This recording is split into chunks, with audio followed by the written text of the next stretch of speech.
Hello, everyone, and welcome to the amazing story of Saint Isidor of Bali. It's quite shocking. It's the shocking story of the holy Martyr priest and his children who in 1953 appeared to the grocer Dimitris in Bali's Messaras and said, "Dig in the yard of Saint Demetrius. You're trembling on me. I am with my two children." A grocer nicknamed Dimitris, who was also a cantor in the village of Messara in the municipality of Gordina, lay down to sleep, and then a priest appeared in his sleep and said to him, "My child, go dig in the yard of the church of Saint Demetrius. Go dig, because you're stepping on me. I'm with my two children. My name is Citeris." Saint Demetrius is to this day the patron saint of the village. The grocer, whose real name was Dimitris Fragiadakis, paid no attention to the dream. The following Saturday night, that is October the 17th, he again saw in his dream the same priest telling him, "Get up and go dig," but again he ignored the warning. On the third night, October the 18th, 1953, a Sunday, the priest appeared again in his dream, this time urgently, and told him, "Get up now and go dig." Dimitris understood that the priest's order could not be postponed any longer and asked him, "And where exactly shall I dig?" And the priest replied, "I will have stones around my grave as a sign for you," and pointed out a specific formation of these stones. Finally, he warned him to be careful as he dug, because his and his children's heads were folded inside their legs. At the entrance to the temple courtyard there was a carob tree. Dimitris, first cousin of Elizabeth Karataraki, immediately took a step and went to the courtyard of the church of Saint Demetrios. It was early in the morning. The sun had not yet risen. He found the stones exactly as the priest had indicated. After a few knocks, he found the tombstone and described how a glow came out of the earth. The light went up to the sky. Dimitris lost consciousness and his vision went out. When he came to, he got up, took the pickaxe, and continued to dig in the earth. The villagers, hearing the continuous blows of the ladder from afar, ran to see what was going on, and seeing him digging, came and asked him if he had any information about finding any treasure, some hidden pounds perhaps.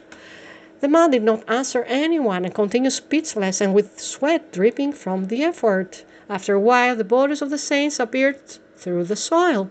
On the bones of the legs were the scars of the martyr, just as the saint had warned him. The villagers who were there collected the relics, washed them, and placed them in a wooden casket on the holy altar of the church of Saint Demetrius.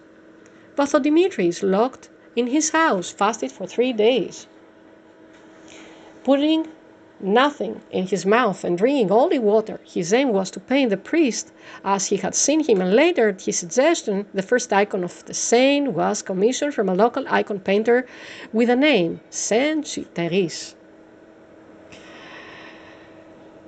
The icon depicted two small children on its side, although their names are really unknown. Now in the village, the residents were sacked and decided to start an investigation into the past of the saints who had been unseen for centuries, thus according to the testimonies passed down from one generation to the next. It was learned that this priest had resisted the attempt, this is really important, to convert the inhabitants of all the villages in the wider area to Islam by catechizing and baptizing them. And he fearlessly stood up to them. And you can understand, the end of the saint. Some testimonies consider him the founder of the church of the life-giving spring, which is located today on the outskirts of the village of Ali, that is near a river. And let's talk about the great martyrdom of the saint. The development was, of course, quite stormy. The Agarenes, the Turks, pursued them, and one day the priest was celebrating the divine liturgy in the church of St. Demetrius in the village of Vali, Messara, Crete, and then the Agarenes rushed into the village, entered the church, captured the minister and the whole congregation, and tortured them. And the greatest torture he experienced before he died was the horror of seeing before his eyes how his two children were beheaded. It's really shocking, really. Then they hung him on the carob tree, which was in the courtyard of the church, torturing him again, took him down, and dragged him to the ground. They finished him off by cutting off his head on a stone. The Agarenes did not limit themselves to the murder of the priest and his children, and they also slaughtered other Christians from the congregation and sold his presbyter and other Christian women into slavery.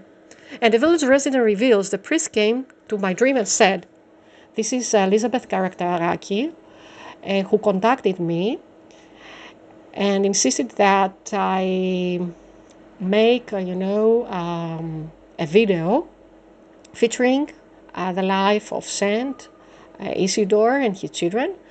And Saint Isidor appears to Elizabeth and he says, "Elizabeth, my name is Isidor." And he revealed himself to her. And the saint also appeared to announce, told her the manner of his martyrdom, and told her that the place of his martyrdom, namely the courtyard of the Holy Church of St. Demetrius, is the second Golgotha. Specifically, he revealed to her, "Here in this place there are other saints whom God will reveal to enlighten you in the light of knowledge and truth. Here is the second Golgotha, because the blood of saints was shed, and wherever you step you'll find yourself in our blood." And a year later, in 1954, we have a woman who came to the village of Valley and who introduced herself as Nan Elizabeth. And she served, the church as a deaconess, and where the bones of the three martyrs were. And all of a sudden, she lives with the holy relics, with her.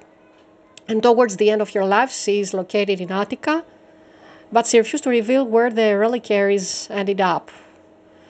In 1968, the residents of the village of Ali raised money and began the reconstruction of a church at the southwest entrance of the village, and were thinking of naming, the church Saint Chiteris. However, the name of the saint was not Chiteris, and this had to be known before the naming of the holy church. And here we have, the appearance of the saint to Elizabeth Karataraki, who happened to be the first cousin of Arthur Dimitris. And she says, "The priest came to my dream and said to me, 'Elizabeth, my name is not Chiteri, but Isidoros, and my children who were martyred bear the name Georgios and Irene. In Crete, Sideris, and Isidoros are the same name.' And Elizabeth immediately notified the residents, and they wrote the correct names on the icon of the iconostasis. She's responsible for taking, the relics to the Democritus Nuclear Research Center, and the results confirmed the gender of Saint Isidore and the time period in which he lived, between 1451 and 1627. It's amazing. There will be another story of healing by Saint Isidore and his children in a short while, in another video. Thank you very much.